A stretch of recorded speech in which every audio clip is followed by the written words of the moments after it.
ọ̀daràn ti ìpínlẹ̀ Ọ̀yọ́. Bákan náà ní ilé-ẹjọ́ sún ìgbẹ́jọ́ arábìnrin Doris ọ̀hún sí 20 oṣù kẹsàn-án ọdún yìí láti ilé-ẹjọ́ magistrate tó wà ní Ìyágànkù ní ìlú Ìbàdàn.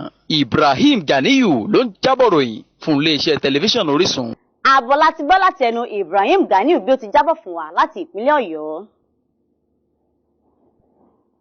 Ọ̀kan lára àwọn adíje dupò gómìnà lábẹ́lé nínú ẹgbẹ́ òṣèlú APC, Olóyè Olúṣọlá Òkè, ti bu ẹnu àtẹ́ lu ìjáwé olúborí Olóyè Rótìmí Akérédolú gẹ́gẹ́ bí ẹni tó gbégbá orókè nínú ìdìbò abẹ́lé tó wáyé ní ìpínlẹ̀ Ondo. Akérédolú ló fi ẹ̀yìn àwọn 23 tó kù gbolẹ̀ nínú ìdíje dupò abẹ́lé ọ̀hún. Olóyè Òkè tó gba ẹnu olùdarí ìgbìmọ̀ ìpolongo rẹ̀, Ọ̀gbẹ́ni Bọ́lá Físáyọ̀ sọ wípé ọ̀tọ̀ ni àwọn orúkọ tí wọ́n wà nínú ìwé àkọọ́lẹ̀ gẹ́gẹ́ bí olùdìbò, àmọ́ ọ̀tọ̀ ni àwọn tó wá tẹ̀ka ní èyí tó já sí pé ìdìbò náà ní màgòmágó nínú.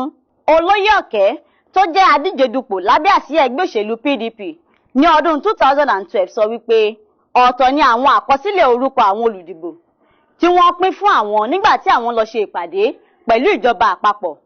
Àmọ́ ìyàlẹ́nu ló jẹ́ fún àwọn nígbà tí alága ìgbìmọ̀ tó ń ṣagbátẹrù ìdìbò náà, ìyẹn Alhaji Mohammed Abubakar tó jẹ́ gómìnà Jigawa, tún mú àwọn ìwé àwọn orúkọ mìíràn tó yàtọ̀ sí èyí tí wọ́n ti fún àwọn tẹ́lẹ̀ wá. Ó sọ wípé bí orúkọ tó wọ 119 tó jẹ́ ti ẹkùn ìdìbò ìlà oòrùn Ondo àti àwọn ìjọba ìbílẹ̀ ìwọ̀ oòrùn Ondo ni wọ́n yọ kúrò nínú àwọn ìwé náà, tí wọ́n sì fi orúkọ àwọn ará ìta tí kìí ṣe ọmọ ẹgbẹ́ náà láti wá tẹ̀ka síbẹ̀. Ó wá ń sọ wípé bẹ́ẹ̀ sì ni àsìkò ti lọ kí wọ́n tó mú àwọn orúkọ náà dé, nítorí náà ni àwọn kò fi tètè wo àwọn orúkọ ọ̀hún, wípé ó ti pẹ́ kí àwọn tó mọ̀ nípa màkàrúrù tí wọ́n ṣe. Ilé-iṣẹ́ ìjọba ìpínlẹ̀ Kaduna fún ìdàgbàsókè ilé àti ilẹ̀ ti sọ wípé gbogbo àwọn tí wọ́n fi ilẹ̀ wọn sílẹ̀ láìkọ tàbí láìṣe nǹkan kan lórí rẹ̀ ni ó ṣeé ṣe kí wọ́n pàdánù ilẹ̀ wọn. Ọ̀gá àgbà àti olùdarí ilé-iṣẹ́ ìdàgbàsókè ilẹ̀ ọ̀hún, Mahmood Gazara, ó sọ wípé 90 ọjọ́ péré ní ìjọba Malam Nasir El-Rufai fún gbogbo àwọn tó ní ilẹ̀ ní ìpínlẹ̀ náà láti wá nǹkan ṣe, àti wípé lẹ́yìn 90 ọjọ́ ọ̀hún ìjọba yóò bẹ̀rẹ̀ sí ní gbésẹ̀ lé àwọn ilẹ̀ náà. Ní báyìí a ó yẹ̀bá díẹ̀ láti mú ìròyìn ìjọba ìbílẹ̀ àti agbègbè wá fún wa. Kí Ọlọ́run máa ṣọ́ wa lẹ́nu oúnjẹ òòjọ́ wa ni ọ̀rọ̀ bí ìjàmbá kan ṣe wáyé lágbègbè Haruna ní Ọgbà ní ìpínlẹ̀ Èkó.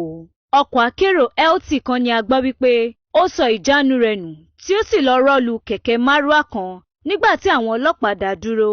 Àwọn ènìyàn tí ọ̀rọ̀ náà ṣojú wọn sọ fún aṣojúkọ̀ròyìn tẹlifíṣàn Orísun nígbà tí wọ́n bẹ ibi ìṣẹ̀lẹ̀ ọ̀hún wò sọ wípé àwọn ọlọ́pàá tó ń rí sí lílọ bíbọ̀ ọkọ̀ lójú pópó ni ó dá ọkọ̀ akérò náà dúró kí àwọn ọkọ̀ tó ń lọ sí ọ̀nà ọgbà lè kọjá, àmọ́ tí àwọn ọlọ́pàá náà kò tètè ṣàkíyèsí wípé ìjánu ọkọ̀ akérò náà ti bàjẹ́. Bẹ́ẹ̀ ló sì lọ sọrí mọ́ kẹ̀kẹ́ márúwá tó wà níwájú rẹ̀ tí ó sì rùn wómúwómú. Èrò méjì ni a gbọ́ wípé ó wà nínú kẹ̀kẹ́ márúwá ọ̀hún tí dírẹ́bà sì ṣe ìkẹta wọn. Àwọn èrò ọ̀hún ló farapa tí ẹsẹ̀ ọ̀kan nínú wọn sì kàn tí obìnrin kejì sì dákú nínú ìjàmbá ọ̀hún.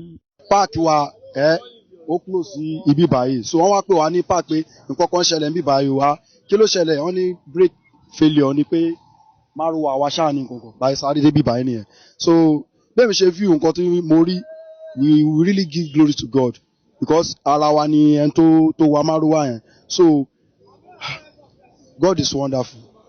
That's Ọlọ́run ó kàn ní small wound díẹ̀, then ó gbé passenger ẹyọ kan, ẹni ẹ náà ó ṣèṣe díẹ̀ lẹ́sẹ̀.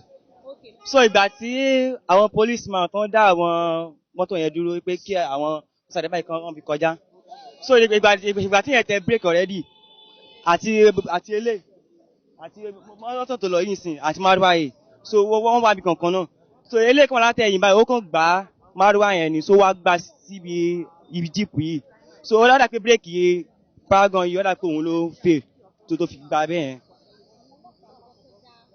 Àwọn ọlọ́pàá lọ́wọ́ kọ́ dá mọ́tò yẹn dúró tí márùwá náà fi wà lẹ́yìn ẹ̀ kó wá tó di pé bírèkì lè fi ètò wa fi gbà. Bọ́lá Kalẹ̀ Akínbọ́lá ló ń jábọ̀ fún tẹlifíṣàn Orísun. So ìròyìn ìjọba ìbílẹ̀ àti agbègbè lẹ́sẹ̀ gbọ́tàn yẹn. Ní báyìí ẹ jẹ́ ká lọ pàdé Adédèjì Adédayọ̀ bí ó ti máa jábọ̀ ìròyìn fún wa láti ìpínlẹ̀ Ọ̀ṣun.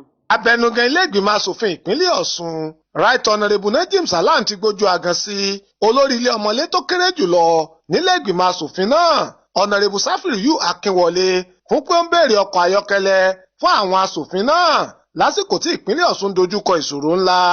Ó fi kún pé ọkọ̀ ayọ́kẹ́lẹ́ fún àwọn asòfin náà kò jẹ́ dandan nítorí kò sí lára ohun tí a lè pè ní ìdàgbàsókè ní ìpínlẹ̀ náà. Honourable Akínwọlé tó ń sojú ìlà oòrùn Ifẹ̀ láti inú ẹgbẹ́ òṣèlú PDP ló fi léde pé gómìnà Arẹ́gbẹ́ṣọlá bẹ̀rẹ̀ dáadáa ṣùgbọ́n látàrí ìṣòro tó ń kojú ọrọ̀ ajé gómìnà ti fà sẹ́yìn nínú àwọn ojúṣe rẹ̀ tó sì fi àìní ọkọ̀ ayọ́kẹ́lẹ́ àwọn asòfin náà ṣàpẹẹrẹ. Àmọ́ ṣá nígbà tí abẹnugan fèsì ó fi léde pé ríra ọkọ̀ ayọ́kẹ́lẹ́ fún àwọn asòfin náà kò jẹ́ dandan tí kò sì túmọ̀ sí ìdàgbàsókè. Ó tẹ̀síwájú pé wọ́n dìbò fún àwọn asòfin náà láti wá sin àwọn ènìyàn ìlú ni kì í ṣe láti wá sin ara wọn tí àwọn asòfin náà sì gbọdọ̀ farajìn láti faradà á títí tí gbogbo nǹkan fi rọrùn wọ̀kúwọ́kú.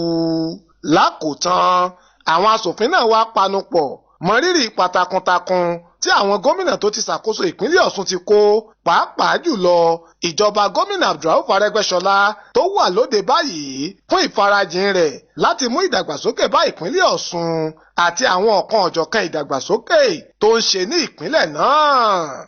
Láti ìpínlẹ̀ Ọ̀ṣun Adédayọ̀ Adédèjì ló ń jábọ̀ ìròyìn fún tẹlifíṣàn Orísun. Ẹ má ì tí kúrò lójú ẹ̀rọ amóhùnmáwòrán yín bí a ti máa mú ìròyìn ìdókòwò wá fún wa pẹ̀lú Bọ́lákalẹ́ Akínbọ́lá.